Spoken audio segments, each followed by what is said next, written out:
I had never thought I'd be the type of man to spy on my own wife. But there I was, my heart racing and palms sweaty, standing outside a hotel room that wasn't mine, with a keycard that would unlock the truth. My wife, Jennifer, was behind that door. Whether alone or with someone else, I was about to find out. I had rehearsed this moment in my mind 1,000 times, each scenario worse than the last. What would I do if I opened that door and found her wrapped around another man? How could I handle the betrayal? My mind kept flipping between anger and sorrow, revenge and retreat. But the one thing that remained constant was the gnawing, sickening fear in my gut. I needed to know. The doubts had started about 6 months ago. Jennifer had always traveled for work, but suddenly the trips seemed more frequent, more urgent. Every other weekend it seemed she was packing a bag for some conference or seminar in a different city. At first I didn't question it. She had always been dedicated to her career, and I prided myself on being a supportive husband. But then came the late-night texts she would respond to with her phone tilted away from me, the whispered calls where she'd lower her voice and glance at me with a guilty flicker in her eyes. And that look. It was the same look she'd given me years ago when she'd been caught lying about something small and insignificant.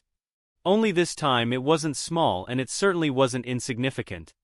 My stomach churned as the evidence mounted. Yet every time I tried to confront her, the words would get stuck in my throat. I didn't want to believe it. We had been together for nearly a decade. We'd built a life together. A good life, or so I thought. I slid the key card into the slot, heart pounding so loudly I wondered if she could hear it from inside. With a soft peep, the lock clicked open, and I pushed the door slightly ajar, just enough to peer in. My mind had been bracing for the worst. Another man's shoes by the bed, the unmistakable sound of hushed voices or worse, but the room was quiet. Still, I stepped in cautiously, half expecting to be ambushed by guilt. To my surprise, Jennifer was alone, sitting on the edge of the bed with her laptop open, typing away as if nothing was out of the ordinary. She looked up and for a split second her eyes widened in shock. Then a smile spread across her face, genuine and unguarded. "Michael? What are you doing here?" I stood frozen in the doorway, processing the scene. She seemed genuinely happy to see me, her face glowing with what I could only hope was real affection. "I thought I'd surprise you," I managed to say, forcing a smile. "You've been traveling so much lately, I figured I'd take a couple of days off work and come spend some time with you." Jennifer's smile widened as she closed her laptop and stood up to hug me. "That's so sweet. I didn't expect this, but I'm glad you're here." I hugged her back, but my body was stiff. I couldn't shake the doubt gnawing at me, the nagging voice in my head wouldn't shut up. Maybe I had imagined it all. Maybe there was no affair. Maybe she really was just busy with work, and I had let my paranoia get the better of me. We spent the evening together, having dinner in the hotel restaurant. She looked beautiful, her hair swept up into a neat bun. And she wore that dress. I loved the blue one that brought out the color of her eyes. We talked and laughed, but all the while a small part of me remained distant, watching her closely, looking for any sign of deception. But nothing seemed out of the ordinary. If she was hiding something, she was doing a damn good job of it. Back in the room, she got ready for bed, while I sat on the edge of the mattress, flipping through channels on the TV. It was late, and she excused herself to take a shower before turning in. As soon as I heard the water running, that gnawing feeling in my gut returned. Something still didn't feel right. Maybe I was crazy, but I had to know. I needed to check. Quietly, I walked over to her makeup bag, sitting half open on the dresser. I knew it was wrong to go through her things, but at this point, I couldn't afford to ignore the signs anymore. My fingers moved cautiously as I rifled through the bag, careful not to disturb anything too much. Lipstick, mascara, powder, the usual. But then, tucked beneath the brushes, I found something that didn't belong. A small, unopened pack of condoms. I froze. My heart thudded in my chest, and for a moment I couldn't breathe. We hadn't used condoms in years. Not since my vasectomy. There was no reason for her to have them. Unless. The realization hit me like a punch to the gut. She was cheating. It was undeniable now. I stared at the condoms, my vision blurring as anger surged through me. All the suspicions, the little signs, the odd behavior. It all made sense now. She had been lying to me, betraying me with someone else while I sat at home like an idiot, trusting her. I stuffed the condoms back into her bag, my hands shaking. The rage I felt was unlike anything I'd ever experienced before. But I didn't confront her. Not yet. I needed to think about planning my next move. Instead, I pretended everything was fine, even though I was boiling inside. That night, I barely slept. Jennifer lay next to me, sleeping peacefully, completely unaware that I knew her secret. I stared at the ceiling, my mind racing. Confronting her wouldn't be enough. I wanted to hurt her the way she had hurt me. And then, as the hours dragged on and the anger simmered inside me, an idea began to form. At the crack of dawn, before Jennifer woke up, I slipped out of bed, tiptoeing over to her bag once more. I pulled out the pack of condoms, carefully removing each one and using a tiny needle to puncture them, just enough to ruin them, without making it obvious.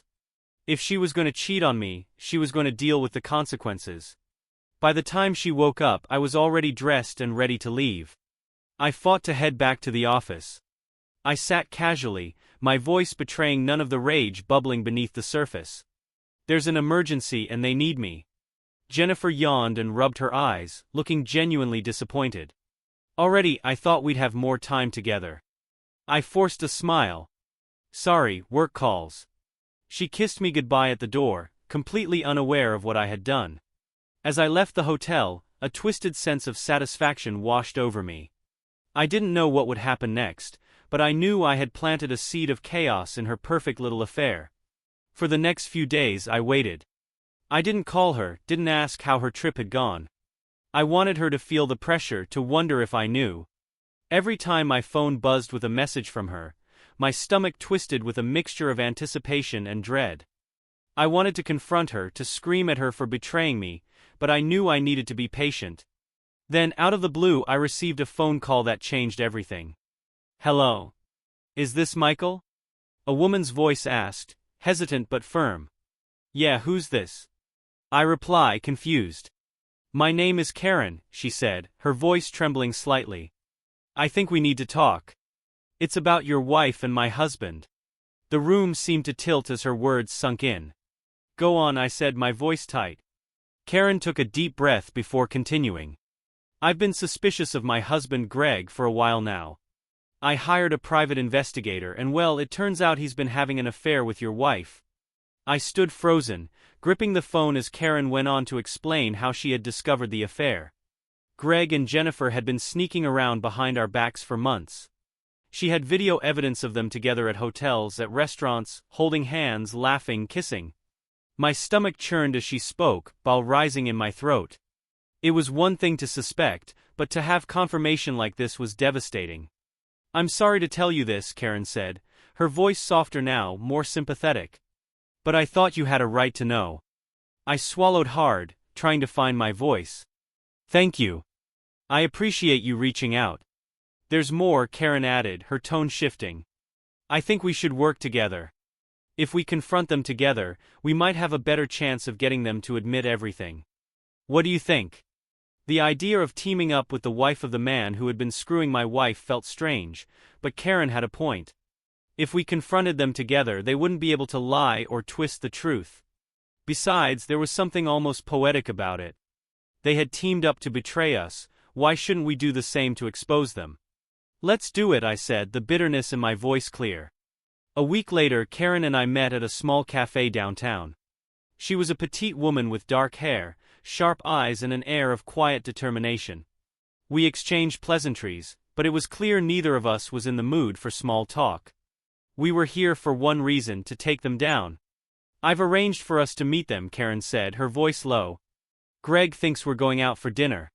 He has no idea you'll be there. The plan was simple.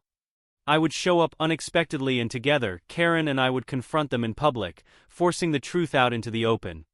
There would be no running, no hiding behind lies. That evening, I stood outside the restaurant, my heart racing with a mix of dread and anticipation. I could see them through the window, sitting at a cozy corner table. Jennifer was smiling, leaning in close to Greg as he whispered something in her ear. The sight made my blood boil, but I kept my composure. This wasn't just about Andrew anymore, it was about justice. As I stepped through the door, both their heads turned. Jennifer's smile froze on her face, her eyes widening in shock as she saw me. I took a deep breath and walked towards their table, feeling the weight of the moment. My heart raced, but my mind was calm, focused. This was it. The end of the lies, the deceit, the betrayal. Jennifer's face drained of color as I approached. Greg, for his part, looked like he'd seen a ghost, but it was the smug, overconfident kind of shock. The type that said he thought he'd never be caught. "Michael," Jennifer stammered, her voice barely above a whisper. "What are you doing here?" I didn't answer her right away. I just stood there for a second, letting the silence stretch.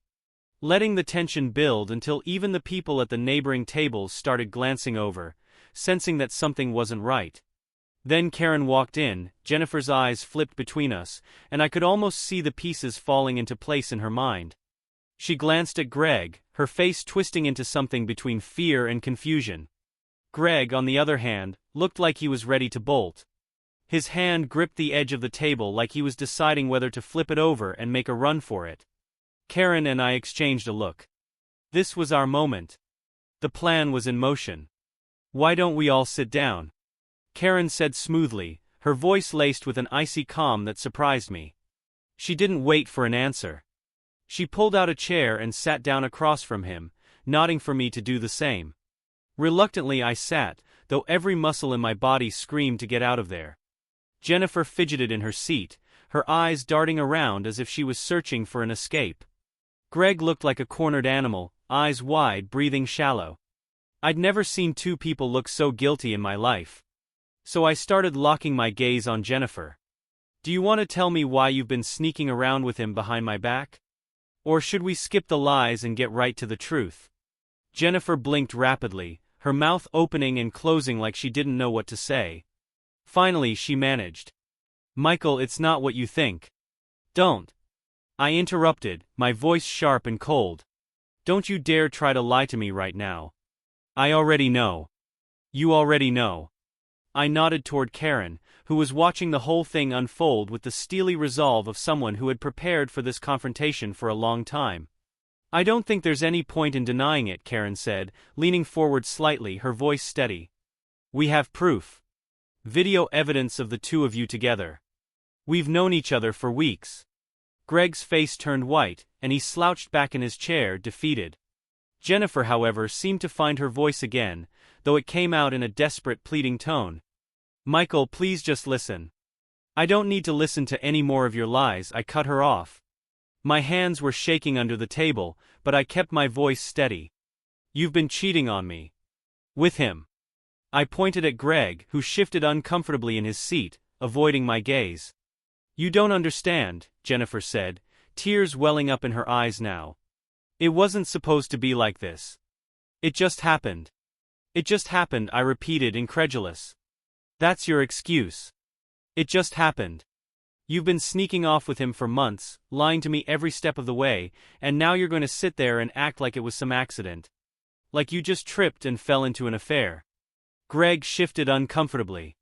"Look, man, Shut up." I snapped, my voice low and dangerous. "I'm not here to listen to anything from you. You don't get to explain anything to me. You don't get to say a word." Greg clanked his mouth shut, and I turned back to Jennifer, my heart pounding. "You've been lying to me this whole time. And for what? What was it about him?" I spat the word at him like it was venom on my tongue. "Was it the thrill? The excitement? What did he give you that I didn't?" Jennifer wiped her eyes, shaking her head. "It wasn't like that, Michael. I swear. I never wanted to hurt you." "Well, congratulations," I said bitterly. "You did."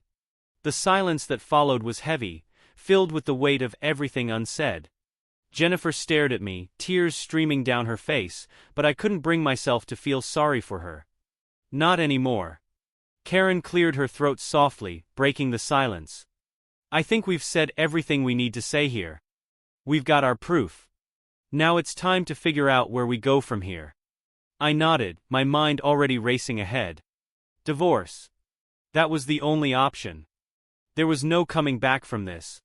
No reconciliation, no fixing what was broken. Jennifer had made her choice and I was done. I'm filing for divorce, I said firmly, looking Jennifer dead in the eye. I can't be with someone who betrayed me like this. I won't. Jennifer's face crumpled, and she let out a quiet sob. Please, Michael, don't do this. We can work through it. We can fix this. I stood up from the table, my chair scraping loudly against the floor. You don't get it, do you? There's nothing left to fix. You destroyed everything the moment you decided to sleep with him. I motioned toward Greg, who still sat there silently, his eyes downcast. I hope it was worth it because you've lost me. You've lost everything. Without another word, I turned and walked out of the restaurant, leaving Jennifer and Greg behind. Karen followed closely, and once we were outside she stopped me. Are you okay? She asked quietly, her eyes searching my face for any sign of weakness. I let out a long breath, feeling the weight of the confrontation lifting from my chest. I will be, I said, though the truth was I wasn't sure. But at least I had taken the first step. The truth was out now and I could finally start moving on. Karen gave me a small, sympathetic smile. If you need anything, you have my number. I nodded, watching as she walked away, leaving me standing alone on the sidewalk, feeling more hollow than I ever had in my life. What was I supposed to do now? How was I supposed to put the pieces of my life back together after this? Days turned into weeks, and as the divorce proceedings began, things between Jennifer and me only grew more strained. She fought me at every turn, begging for another chance, promising she would end things with Greg. But I wasn't interested. There was no trust left, no foundation to rebuild on. But then, just when I thought things couldn't get any more complicated, the bombshell dropped. I was sitting in my lawyer's office, going over the paperwork for the divorce settlement, when my phone buzzed with a text from Jennifer. I'd almost ignored it, but something made me pick it up and read the message. I need to talk to you, it said. It's important. I sighed, debating whether or not to even respond, but curiosity got the better of me. I texted back, what is it? She responded immediately. I'm pregnant. For a moment I thought I was seeing things. I stared at the message, my mind racing. Pregnant? How the hell could she be pregnant? We hadn't been together in months. And then it hit me. The condoms. The ones I had punctured. My plan had worked. But I hadn't thought this far ahead. I hadn't expected this.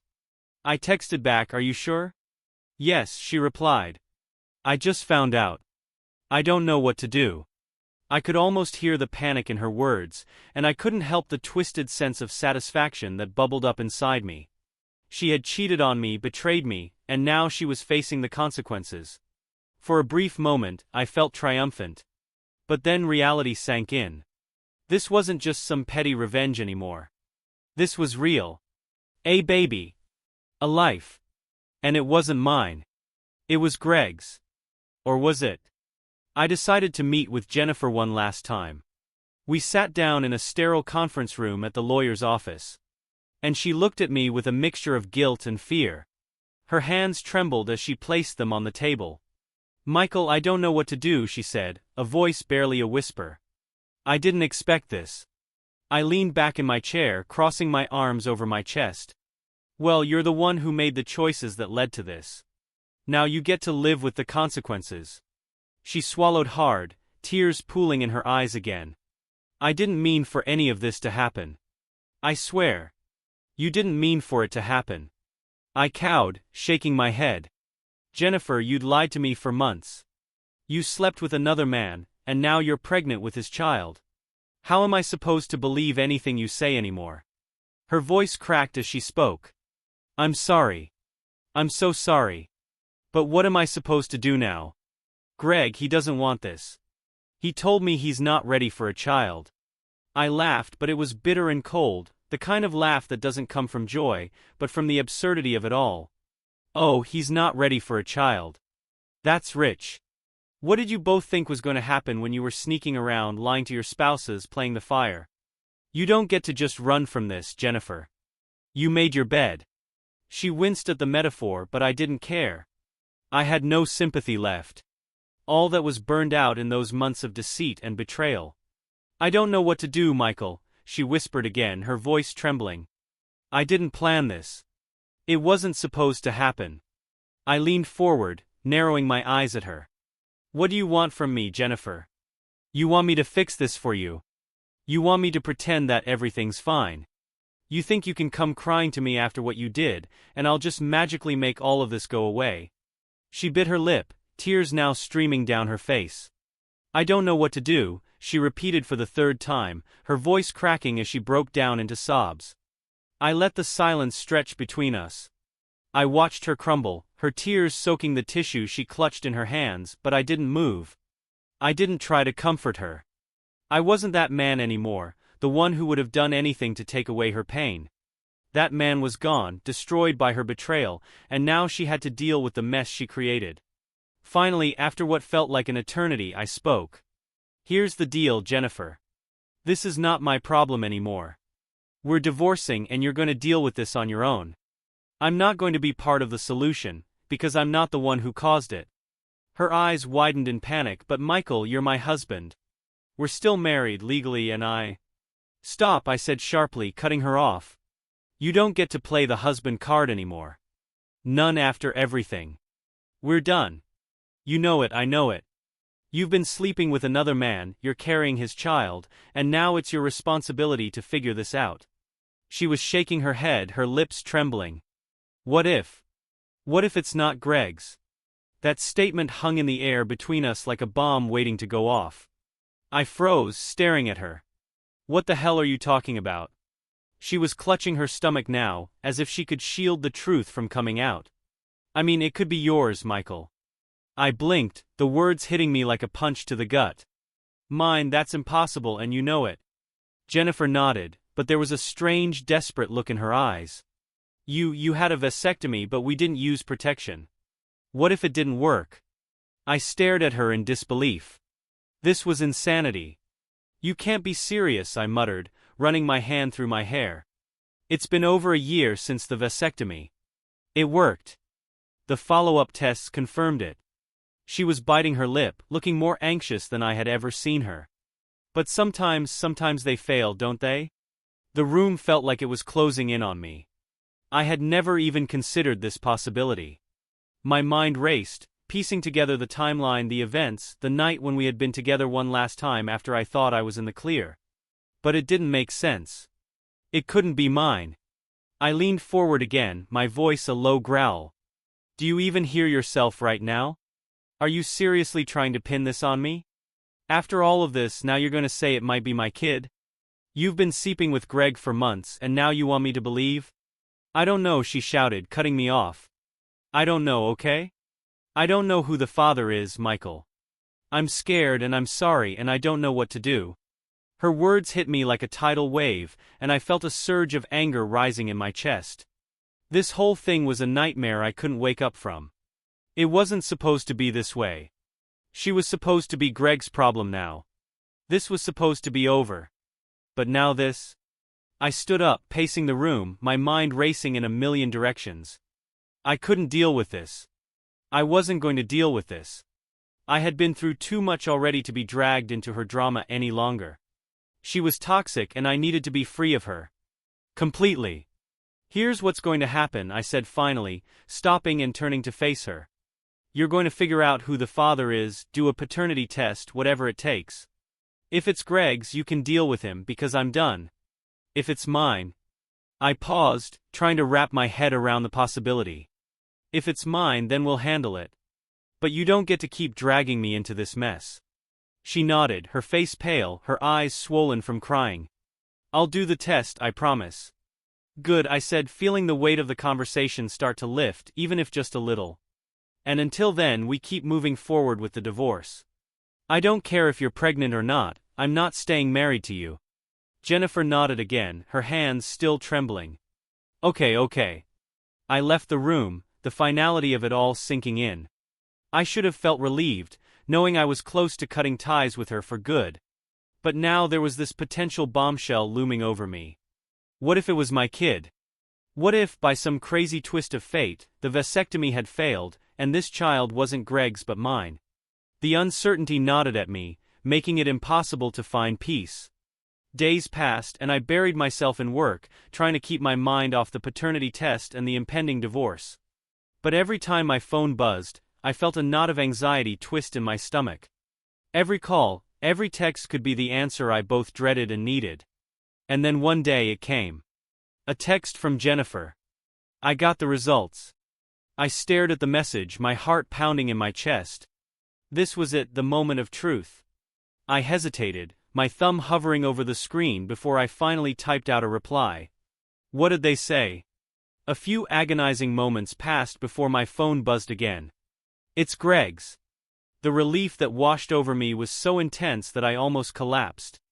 I let out a breath I didn't realize I had been holding, leaning back in my chair, my eyes closing as I processed the news. It was Greg's baby. Not mine. I was free. Finally, truly free from her and everything that came with her betrayal. I typed back a simple reply. Good luck with that. And that was the end of it. No more texts, no more conversations. Jennifer was no longer my problem. She was Greg's now, with all the baggage she came with. And I could finally start the process of rebuilding my life, free from the weight of her lies and deceit. The divorce went through not long after that, clean and simple. I walked away with my dignity intact, knowing I had done everything I could to hold on to my marriage. But sometimes things just weren't meant to be. Sometimes you had to let go of the people who hurt you, no matter how much you once loved them. As for Jennifer, well, I don't know what happened to her after that. And I didn't care. She had made her choices. And now she had to live with them. I, on the other hand, was ready to move on. To live a life that wasn't tainted by lies and betrayal.